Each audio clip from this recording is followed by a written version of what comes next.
Joydish numerology, what we're calling Enneaology, what also came into the US as the Enneagram, even though it went super mental and kind of took away its metaphysical essence a bit or a lot.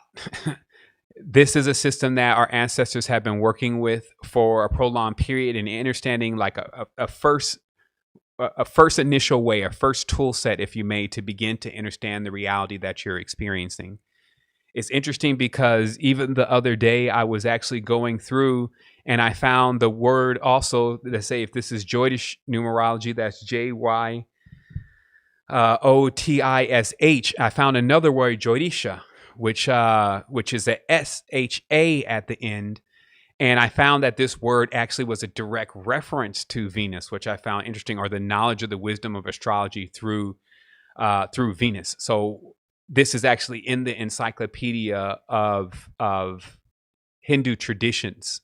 And so what I was able to decipher from that is that it appears that, again, Friday was capable also of really starting systems. That's why it says the teacher of the demons and the teacher of the devas, or the teacher of the asuras and the teachers of the devas, starting a system to where all beings start to become educated about what the stars really are, what the planets really are, what our traits really are. So it's excellent, again, to see that there's still some remnants left, as Harsh Johari and also his protege, Rudy, and these beings. There's also a few other sisters that Neva know will have their names. But they've also been very instrumental in making sure that this wisdom was able to be retained as much as possible, even seeking out the seers and the siddhas and those who were still aware of wisdom and sitting with them and bringing some of that knowledge back forward, and then even getting it into a book format. And as I said, as we see the unification between all of the ancient cultures, all of us sharing the same mother, all of us having a belly button, it becomes very instrumental for us to begin to utilize some form of communication that brings forth ability for us to have a universal knowledge that is also very specific. It's like you're getting the best of both worlds. You have a universal knowledge. We all have these paths and things that we go through, and a unified system, but we're all uniquely connected, all each here. Once we discover more about ourselves, we discover not only how to click with others, how to communicate with them, and then also why we may experience certain things from others, which I think is a big deal as we begin to learn more about those that are around us and continuously boost our relationships. So with that being said, how you calculate your Enneaology number, the one that we're most focused on, because there is what's called the psychic number, and then there's also what's called the destiny number. What we're focusing on predominantly, and how I believe all things should be done, is for you just to learn that first level, get your white belt, if you may, and just learn the moves, learn the stance, and let's work there. So I have a tendency not to dive into the concept of what destiny numbers are about. And I focus directly on psychic numbers. Psychic numbers are directly entwined with the day that you are born on. This means the actual day you were born on, and in my case, I was born on the 22nd, can be simplified. 2 plus 2 in this case will 4. It will be 4 into a singular number. So even if it's 19, 1 plus 9 is 10, 1 plus 0 is 1. So it's simplifying that number and then using that number to determine the path. Now, I know there will be different arguments. Some will say, it's a Gregorian calendar. Some will say many different things about why utilizing numbers this way may be inaccurate. But what I have found is that somehow behind the scenes of the matrix, there is a code that always is resolved properly. So meaning that in the cosmic force of things, the number in which you're dealt actually ends up being a part of the inner code, if you may, versus something that is tweaked on the outside. Now we do have scenario, meaning if you say that something was given to you that you didn't choose, it means it came from the inside, right? And so what happens is that now we have to come into awareness that also when we interact in the physical reality, we're also getting influence from the outside. So if I work in a job, like even if we use the term 5G would indicate communication, because 5 is actually the number of Mercury, and Mercury is the communicative force of this entire system. So the height of communication, or their throughput in that system, is 5G. Okay. So let's say somebody works in that technology. They work for Sprint.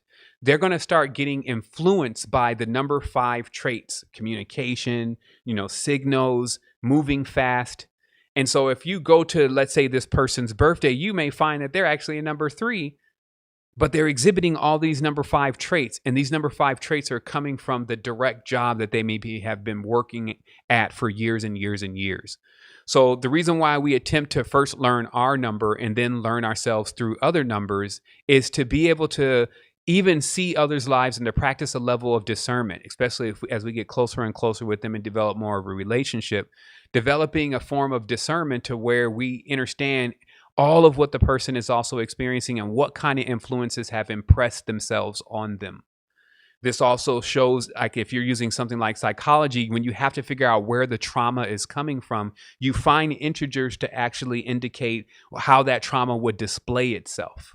In numerology, we find when traumas display themselves, they often display themselves as the debilitated parts of the paths that impress that on them. So to make that very clear, if a person has a very strong but negative Venusian trait that is continuously impressing itself upon them from looking at so much Beyonce or J-Lo and the booty shaking and all of that, then you'll be able to see that actually in the person's field. But this also means that it doesn't mean that the source of that energy and where it comes from, let's say, for instance, Venus, is completely distorted. So this is also where you're able to go and use, in this case, the path number 6 healing tools and methods of electrochemically, resonantly, bringing that person into alignment, but you at least knew where that energy and where that trait was coming from. So in this case, you could say that this knowledge allows you to know what the angel is, and this knowledge allows you to know what the demon is, and then it also gives you the ability to put them together, which actually then unlocks and activates. And finally, if we see this as a diagram of our body and our consciousness and how it works, we can see ourselves as, in this case, a torus, which also forms an orb or a sphere magnetically.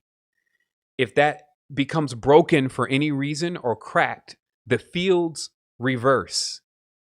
You can experiment with this now. You could take any kind of magnet and you can break it and now try to put where it was broken apart back together, and it will not want to connect. It will force its way away from each other because the poles have been flipped. And so a big part of the art that this allows you to work with in Enneaology is the ability to know how to mend things back together, to not go in to just create more damage. Like sometimes when we deal with people, even when we're arguing with them, it's just all about damaging things. But even if you're there with a person and you're arguing with them for the love of life, you would have to realize that there's something there that you were still trying to get out of this, something that, for some reason, that you're still there. So to get the best out of all of that, you would need to learn how to communicate. So it gives you the ability to communicate with yourself and gives you the ability to communicate with others.